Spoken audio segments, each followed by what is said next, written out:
할렐루야. 오늘 10월 16일 금요일 날짜입니다. 오늘 본문 말씀은 예레미야 48장 36절에서 47절 말씀 살펴보도록 하겠습니다. 그러므로 나의 마음이 모압을 위하여 피리같이 소리내며 나의 마음이 기렐레스 사람들을 위하여 피리같이 소리내나니 이는 그가 모은 재물이 없어졌음이라. 모든 사람이 대머리가 되었고 모든 사람이 수염을 밀었으며 손에 칼자국이 있고 허리에 굵은 배가 둘렸고 모압의 모든 지붕과 거리 각처에서 슬피 우는 소리가 들리니 내가 모압을 마음에 들지 않는 그릇같이 깨뜨렸음이라. 여호와의 말씀이니라. 어찌하여 모압이 파괴되었으며 어찌하여 그들이 애곡하는가. 모압이 부끄러워서 등을 돌렸도다. 그런즉 모압이 그 사방 모든 사람의 조롱거리와 공포의 대상이 되리로다. 이는 여호와의 말씀이니라. 보라, 그가 독수리같이 날아와서 모압 위에 그의 날개를 펴리라. 성읍들이 점령을 당하며 요새가 함락되는 날에 모압 용사의 마음이 산고를 당하는 여인 같을 것이라. 모압이 여호와를 거슬러 자만하였으므로 멸망하고 다시 나라를 이루지 못하리로다. 여호와의 말씀이니라. 모압 주민들아, 두려움과 함정과 올무가 내게 닥치나니 두려움에서 도망하는 자는 함정에 떨어지겠고 함정에서 나오는 자는 올무에 걸리리니 이는 내가 모압이 벌받을 해가 임하게 할 것임이라. 여호와의 말씀이니라. 도망하는 자들이 기진하여 헤스본 그늘 아래에 서니 이는 불이 헤스본에서 나며 불길이 시온 가운데 나서 모압의 살적과 떠드는 자들의 정수리를 사름이로다. 모압이여, 내게 화가 있도다. 그모스의 백성이 망하였도다. 내 아들들은 사로잡혀 갔고 내 딸들은 포로가 되었도다. 그러나 내가 마지막 날에 모압의 포로를 돌려보내리라. 여호와의 말씀이니라. 모압의 심판이 여기까지니라. 아멘. 우리 계속해서 모압에 대한 심판 예언의 말씀을 살펴보는 가운데 있습니다. 사실 모압은 하나님의 그러한 백성과 관련이 깊다 그랬죠. 롯의 후손, 그는 사실 이스라엘의 멸망의 모습도 지켜봤고 유다의 멸망도 지켜보았습니다. 이것을 통해서 그들이 깨달음을 갖고 회개했다면 이러한 심판의 양상을 경험하지 않았을 것입니다. 그러나 그 회개를 거절하고 교만함으로 치달았습니다. 그들은 물질적으로 풍부했고 군사력도 강했고 또 요새도 갖췄기 때문에 하나님 없이 그들은 자신 스스로가 잘 살아갈 수 있다 생각을 한 것이죠. 결국 하나님께서는 그런 기쁨과 환희를 슬픔으로 만들어버리는 이러한 심판을 이렇게 할 수밖에 없다 하는 말씀을 주고 있습니다.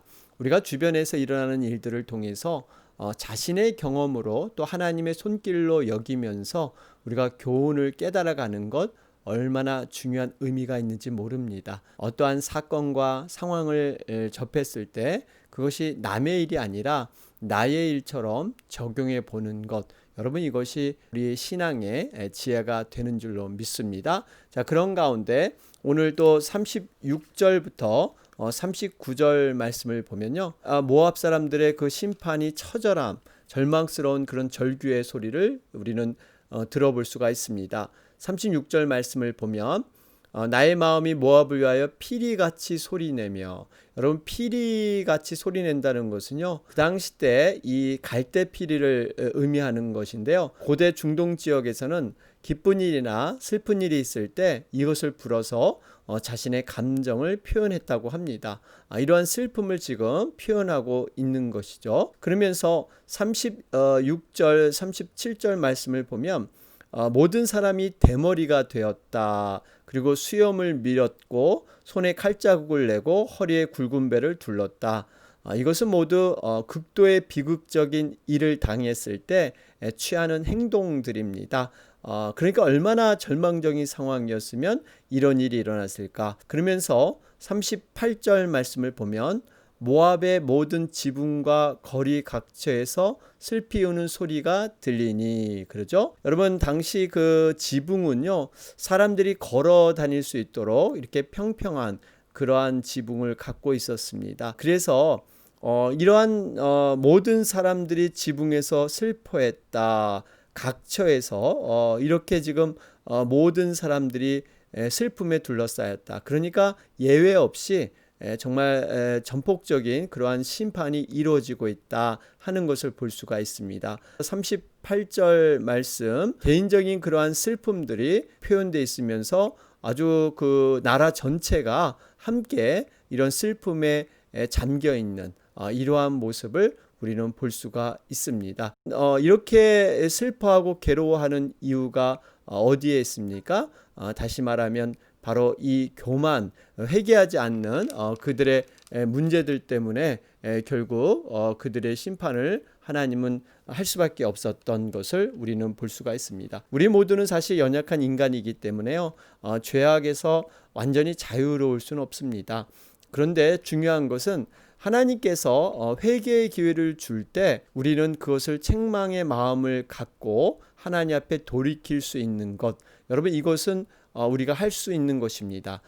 죄로부터 자유롭지 않기 때문에 우리가 죄에 넘어질 수밖에 없는 존재지만, 그러나 회개는 누구나 할 수 있는 그러한 것이기 때문에 회개를 통해서 우리가 온전히 하나님 앞에 서야 된다 하는 것들을 깨닫게 됩니다. 자, 그러면서 우리 40절부터 42절 말씀을 보면 이러한 그 심판이 그들이 자랑하고 교만하게 여겼던 큰 성읍, 튼튼한 요새, 또 막강한 자금력이 있었죠. 경제적으로 부족함이 없었는데 모압은 당시 이 아수르 제국을 누르고 아주 신은 제국으로 부상한 이 바벨론에게 제대로 전투 한번 펴지 못하고 완전히 무너지게 됩니다. 특별히 우리가 19절 말씀을 보면요, 이 아로엘에 사는 사람들의 얘기가 등장하는데요, 여기는 어느 정도였냐면 사람들이 전쟁의 소문을 듣기도 전에 이미 바벨론 군사가 쳐들어온 거예요. 무슨 영문인지 모르고 그들은 도망가야 되는 형편. 여러분, 얼마나 모압의 군사들이 강했음에도 바벨론 군대 앞에 무력하게 무너질 수밖에 없는 그런 단편적인 예를 19절 말씀에서 우리는 만나볼 수가 있습니다. 그만큼 바벨론의 전투력은 모압의 군사보다 더 강했다, 이렇게 기록되어 있습니다. 그런데 이것은 우리가 외형적으로 보는 눈으로 보는 과정이고 그러한 원인이지만 사실 더 중요한 것이 있습니다. 이렇게 모압이 바벨론 앞에 무너질 수밖에 없는 가장 큰 이유가 무엇일까요? 42절 말씀입니다. 모압이 여호와를 거슬러 자만하였으므로 멸망하고 다시 나라를 이루지 못하리로다. 바로 이 말씀입니다. 사실 모압이 무너지게 된 것은요, 하나님을 거슬러 자만했기 때문입니다. 하나님 말씀을 무시하고 자신들만이 정말 주관하고 자신들이 정말 이 악을 행해도 자신들은 괜찮다 하는 이러한 죄악을 그는 지녔기 때문에 결국 하나님의 심판을 받을 수밖에 없었습니다. 그 심판의 양상은요, 정말 냉정한 그러한 심판이었죠. 우리 40절 말씀을 보면 보라, 그가 독수리같이 날아와서 모압 위에 그의 날개를 펴리라. 여러분, 이 독수리같이 날아왔다는 것은 바벨론 군대의 힘을, 그 능력을 이렇게 비유해서 말씀하는 그러한 구절입니다. 여러분, 독수리는요, 보통 270도의 시야를 가지고 있다고 합니다. 그러니까 사방을 다 감찰할 수가 있고요. 눈이 좋아서 3km 밖에 있는 작은 사냥감까지도 포착한다고 합니다. 그러면서 한번 발견되면요, 무려 320km, 정말 무서운 속도죠. 그 속도로 내려와서 그 먹이를 채 낚아간다고 합니다. 여러분 결국 이 의미는 바벨론 군대 앞에 모압은 정말 아무런 힘이 없는 이런 먹잇감 정도밖에 되지 않는다 얘기하고 있습니다.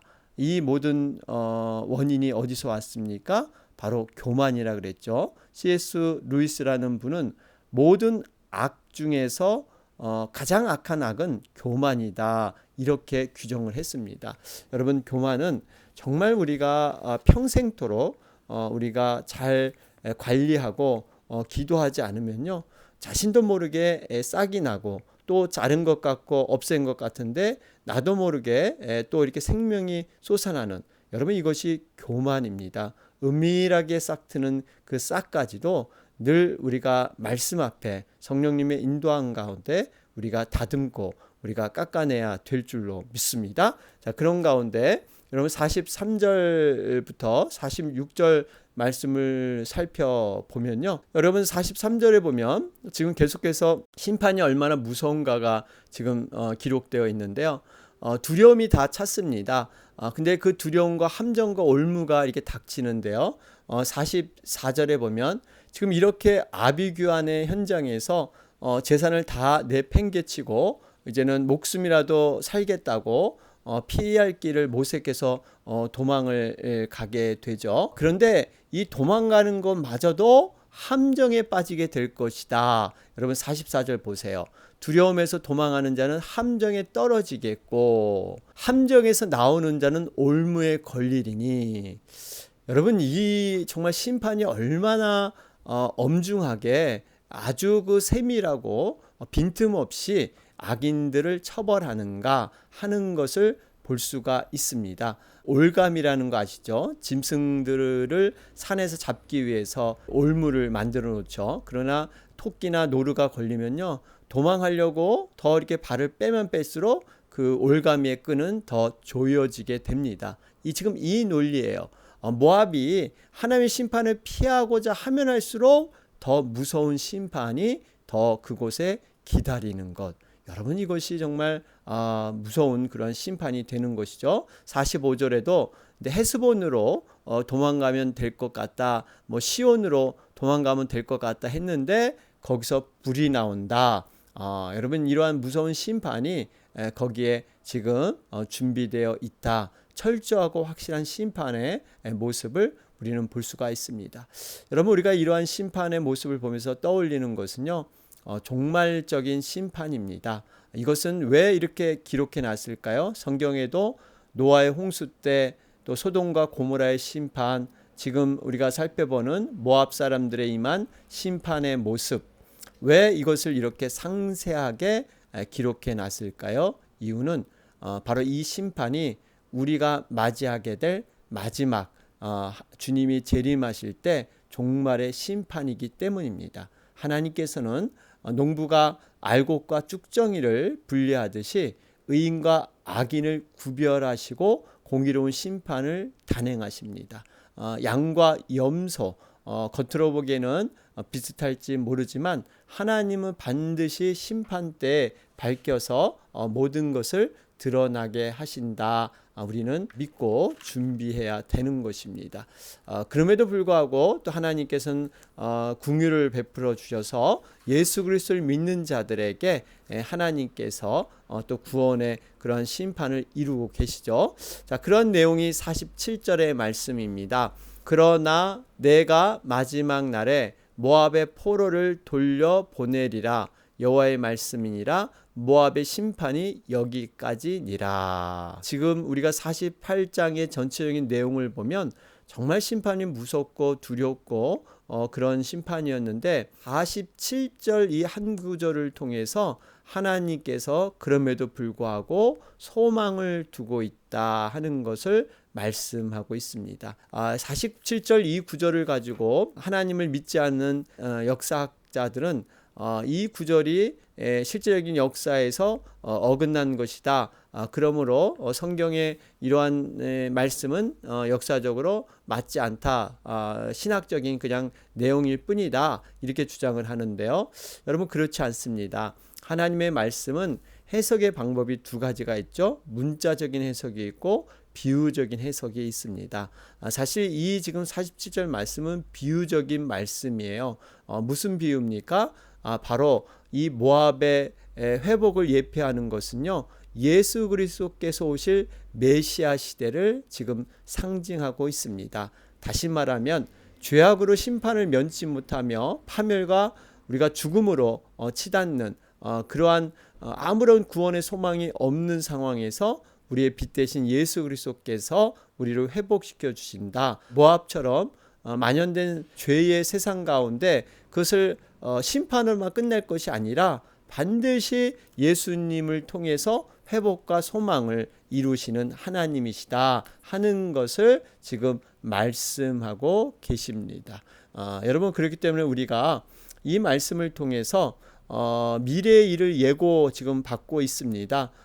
이런 죄악 가운데 바벨론의 심판이 이루는 가운데서도 하나님의 소망, 분명히 예수 그리스도를 통해서 이렇게 이루고 계시다 하는 것을 우리는 볼 수가 있습니다. 자, 결론을 맺겠습니다. 오늘 이 모압의 이러한 심판을 보면서 특별히 성경에 여러 가지 악인들의 심판을 이렇게 보면서 하나님은 분명히 공의의 하나님이십니다.